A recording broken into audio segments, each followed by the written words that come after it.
चलो मैं आपको एक जर्नी पर ले चलता हूँ, अलग अलग कॉन्टिनेंट्स में, पहाड़ों के बीच और दुनिया की कुछ सबसे आइकॉनिक ट्रेन राइड्स के दिल में। हम सिर्फ एक पॉइंट से दूसरे पॉइंट तक जाने की बात नहीं कर रहे हैं।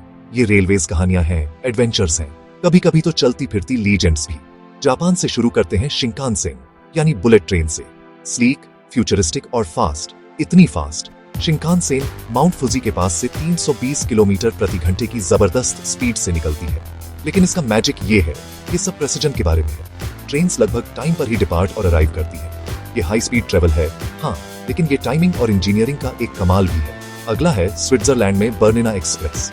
कल्पना करो एक ट्रेन की जो बर्फीले आल्प्स से होकर गुजरती है, ग्लेशियरों के पास से जाती है, 106 माइल से पुलों को पार करती है और ऐसी सुरंगों से होकर निकलती है जो किसी पोस्ट कार्ड के लिए बनी हो।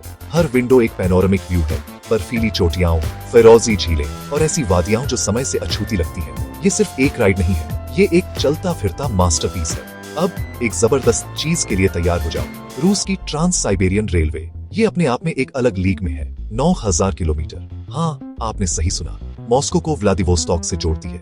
ये 7 दिन की रेल यात्रा है जिसमें जंगल, मैदान और अंतहीन क्षितिज पार होते हैं। ये दुनिया की सबसे लंबी ट्रेन जर्नी है और एडवेंचर और वाइल्ड अननोन का स्वाद चखने वालों के लिए एक तरह का राइट ऑफ पैसेज है।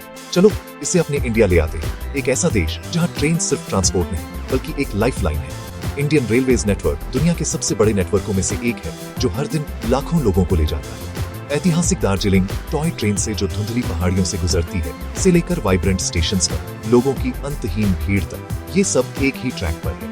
ये सिर्फ इस बारे में नहीं है कि आप कहाँ जाते हैं, बल्कि इस बारे में भी है कि आप रास्ते में किन से मिलते हैं। और आखिर में ग्लेशियर एक्सप्रेस के लिए वापस स्विट्जरलैंड चलते हैं। वे इसे दुनिया की सबसे धीमी एक्सप्रेस कहते हैं और ईमानदारी से कहूँ तो आप इसे किसी और तरह से चाहेंगे भी नहीं। 7 घंटे, 51 सुरंगें और ऐसे लैंडस्केप्स जो आपको पूरे रास्ते खिड़की से बाहर देखने पर मजबूर कर देंगे। ये स्लो मोशन में लग्जरी है जहाँ जर्नी ही डेस्टिनेशन है। तो तेज स्पीड से लेकर शांत पैनोरमा तक, एक देश की धड़कन से लेकर वाइल्डनेस के किनारे तक, ये ट्रेन्स सिर्फ मेटल और व्हील्स से ज्यादा है। ये चलती फिरती कहानियां हैं, एक याद दिलाती है कि कभी कभी ट्रेवल का सबसे अच्छा हिस्सा खुद राइड होती है। आप आगे कहां जाना चाहेंगे मुझे बताओ, क्योंकि इन ट्रैक्स पर एडवेंचर कभी खत्म नहीं होता।